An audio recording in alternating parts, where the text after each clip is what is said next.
Goedenavond, een overzicht van het Zeeuwse nieuws. Het is zondag 11 januari.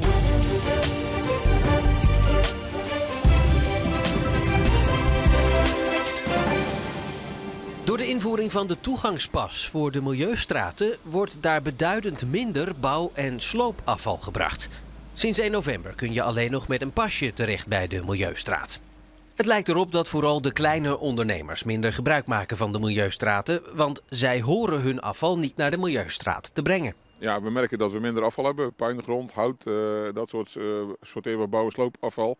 Ja, dat zijn toch wel de typische bouw- en sloopstromen en die hebben we nu een stuk minder. Als je een percentage kijkt, hoeveel is dat dan? Nou, we schatten in dat we nu ongeveer 10% minder hebben over de maanden november en december. En die vergelijken we dan met de maanden november en december vorig jaar. Doordat bezoekers de pas moeten gebruiken, is er voor het eerst ook zicht op het aantal gebruikers. We hebben nu in 2 maanden tijd 115.000 bezoekers op de Milieustraat in Zeeland gehad. En we hadden nooit geen zicht op de aantallen. En dan zie je ook dat sommige straten best druk zijn. Middelburg is een van de straten en hier in Goes ook trouwens. 300, 400 mensen op een dag op de drukke dagen. Ja, dat maken we toch mee. De eerste 2 maanden werd je nog niet teruggestuurd als je je pas niet bij je had, maar vanaf 1 januari is dat anders. We zagen al heel gauw dat 98% van de mensen de pas bij had. En ja, nu zijn we strenger, dus nu moet 100% van de mensen zijn pas bij hebben en anders moeten ze terug. Ik zag het bord al aan de ingang staan. Ja, precies. Ja, en dat is hier natuurlijk een beetje lastig, want dan moet je er afgeleid worden. Want je staat voor de slagboom, dus dan moet je hier keren en terug. Maar je mag in principe dan niet storten. Het was weer een slecht jaar voor de kerkuilen in Zeeland. Vooral de broedparen hadden het moeilijk. Wat we dit jaar gezien hebben is het broedparen is nog verder naar beneden. We zijn ongeveer weer 10% kwijtgeraakt. En dat is niet alleen Zeeuws-Vlaanderen, maar ik doe ook Zeeland, hou ik ook in de gaten. Maar het is over heel Zeeland. Maar er is ook goed nieuws. De kerkuilen krijgen juist meer jongen.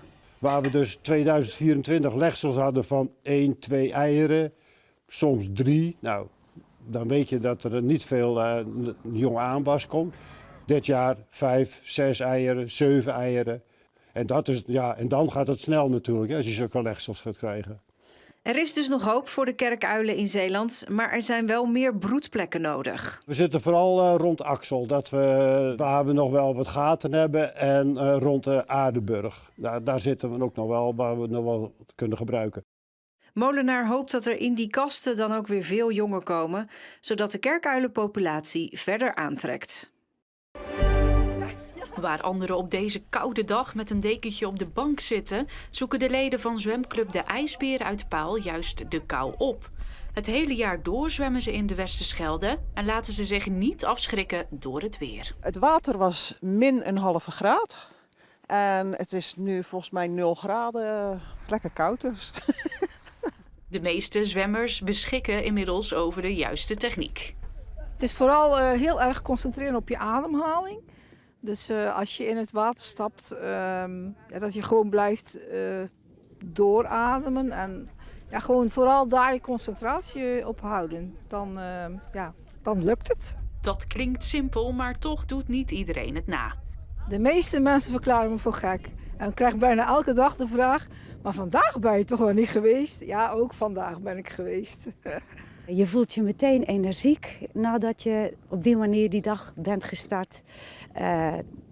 Het is gezellig, maar ja, daarbuiten vind ik het ook gewoon heel goed voor mijn lichaam. Tijdens de wintermaanden wordt er extra goed op elkaar gelet. Niemand gaat alleen het water in.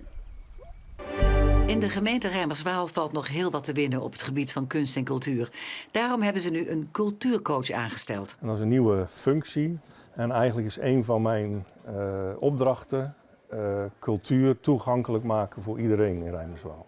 Wat in Rijmerswaal, denk ik, hoe zeg ik dat netjes, een beetje onderbelicht is geweest in de afgelopen tijd, is kunstuitingen in de vorm van schilderen of poëzie of graffiti, wat toch ook een vorm van kunst is.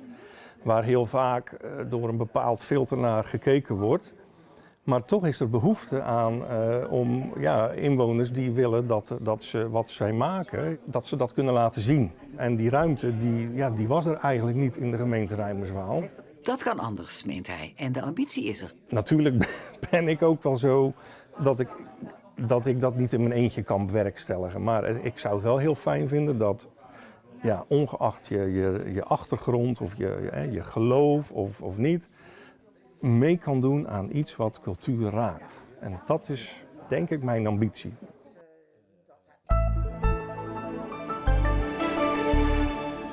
We hadden vanmiddag wolkenvelden, maar ook geregeld kwam de zon erbij.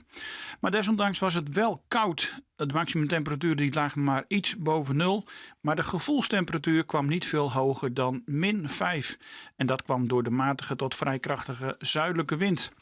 Er bevindt zich een stormdepressie bij Schotland en de warme lucht die daaromheen circuleert komt onze kant op en die gaat kort en met te maken met het winterse weer. Vannacht wordt het daardoor regenachtig met een krachtige zuidenwind, windkracht 6. En het kwik loopt al op naar +2 tot +4 graden. En morgen lopen de temperaturen verder door tot ongeveer 10 graden. Met daarbij een vrij krachtige wind uit het zuiden tot zuidwesten. Er valt overdag morgen af en toe regen.